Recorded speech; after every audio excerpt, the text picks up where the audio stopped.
everybody. Here today I am Maria with Vays. We just got back from the Blockchain Cruise 2018. So Ton, please share your, how do you feel after the cruise? The cruise was great. Emotions. The cruise was really good. It was a nice big ship, Oasis of the Seas. Never even come close to being a ship that big. The panels were really good. A lot of people liked what I had to say, and it was fun. A lot of people had fun, a little too much. We were out very late every night on the ship, and these blockchain cruises are always a lot of fun. Okay, share your insights about it. I mean, in terms of conference, what did you get probably yourself? When you discovered somebody, maybe you've, or on the contrary, there's some topic which you feel you don't agree at all with? Those are more topics that I don't agree with than agree with, but I really like the presentation by Gordon Einstein, who talked about regulations, and he talked about Reg A plus regulation and how the crypto companies may be able to use a loophole in the SEC security laws in order to move forward. So I thought that was very interesting. Several things, Michael Turpin and I have not agreed on many things, so it was good to be on a panel so we can debate it a little bit. Some of the other projects that say we will have 100,000 different blockchains and everyone's going to have a blockchain, I find that a little bit ridiculous. So clearly I don't agree with those projects and where they're headed. Okay, but still talking about other projects, are there some that still you can support apart from Bitcoin blockchain?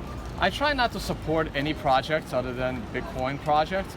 I know. Because that's why I'm trying to find out whether there might be at least one which actually caught your attention and you consider to be valuable as well. Not at this conference, there wasn't, and I have to be very careful about saying that because I'm so critical about all the projects other than Bitcoin. The moment I even find a project remotely interesting, people seem to think this idea that it's a good investment, and that is not true at all. Just because I find a project interesting and I find a project that may succeed, it does not mean to throw money into this project to speculate. And that's one of the problems I have with the space. It makes it too easy to speculate on interesting projects. Like, for example, if I had told a bunch of my friends that, hey, I have a friend that works at this company called Uber, and they're gonna launch this, you call a taxi with your phone next week, everyone would say, oh, this is interesting, maybe I should download the app and maybe use the product. But that's not what happens in the crypto space. In a crypto space, you say, hey, this project might do something interesting, and everyone's like, how do I buy the ICO? Where do I buy into it so I can immediately sell it? Like, no one is interested at all in using any of these products. People are just interested in profiting by selling a piece of their token to the greater fool. And that's why the only projects I will actually speak positive about are the projects that it's completely too late to speculate on, because I try to be more responsible than your other average YouTubers.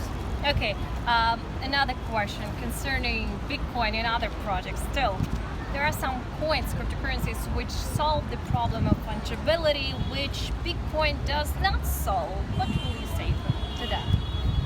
For the moment, some of these altcoins do solve the Bitcoin's non-fungibility problem, but the Bitcoin's non-fungibility problem is not actually a problem.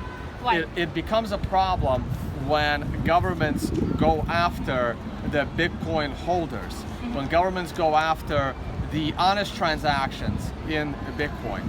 So what happens is, right now you do have these very anonymous coins, but almost nobody uses them. So if 10 people around the world are using the most private currency there is, the 10 people themselves are not very hard to find. May not be able to trace their transactions, but they're pretty easy to find because these currencies are very illiquid. Bitcoin will have privacy, it'll have full fungibility, it's a priority, but it's not of the highest priority because it's not that important for the survival of Bitcoin. the stability of Bitcoin, the stability of the protocol is way more important than do quick updates to give it fungibility. I am not concerned at all. We already have a couple of wallets like Wasabi Wallet and Samurai that are doing coin joins, and they are anonymizing your transactions. They are still a little bit expensive and they're a little bit slower, but in another year or two there will be no concerns, and Bitcoin will be as fungible and as anonymous as any competitor.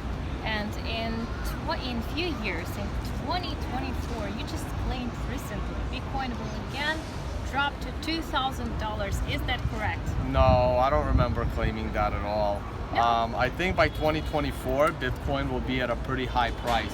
It's possible that if we go and make a new all-time high and a new bubble to say $40,000, $45,000, that after that bubble, Bitcoin can significantly drop.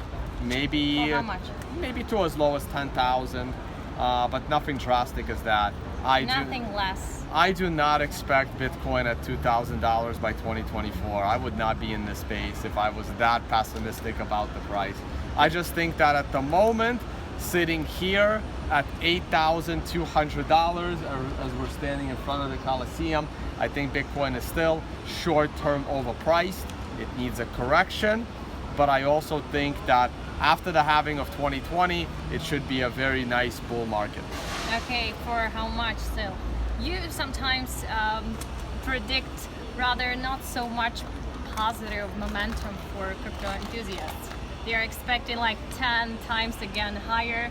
You're still claiming it's gonna fall. So how we're in a weird market right now. I got a lot of followers over the last 2 years, and a lot of people don't remember how all throughout 2016 and all throughout 2017, I was very, very bullish on Bitcoin, predicting higher and higher prices. I may be a little bit late to the bull market, but it's okay, because I think we're gonna go higher, but not tomorrow. I think Bitcoin has just gotten a little overpriced, and if we go all the way up to new all-time highs from here, it's going to be a very bad bubble on the other side. Bitcoin needs to go up slow and steady, the way the Nasdaq did from the lows of 2003, and it pretty much went straight up with a little bit of a dip during the financial crisis in 2008. But other than that, the Nasdaq and the tech stocks have been doing very well and very consistently for almost the last 20 years. That's what we need from Bitcoin. We don't need these spike highs and then horrible crashes. And I want Bitcoin to go up slow and steady, and the only way to do that is for the price to pull back. I believe it will happen. I want it to happen. I want to buy Bitcoin at a perfect drop from the high, and I'm still waiting for that dip in the price. When? Nobody knows when. I think it's a little late. I expected it to already occur. We seem to be going higher, so maybe towards the end of the summer. Okay, thank you. Thank you so much. Thank you.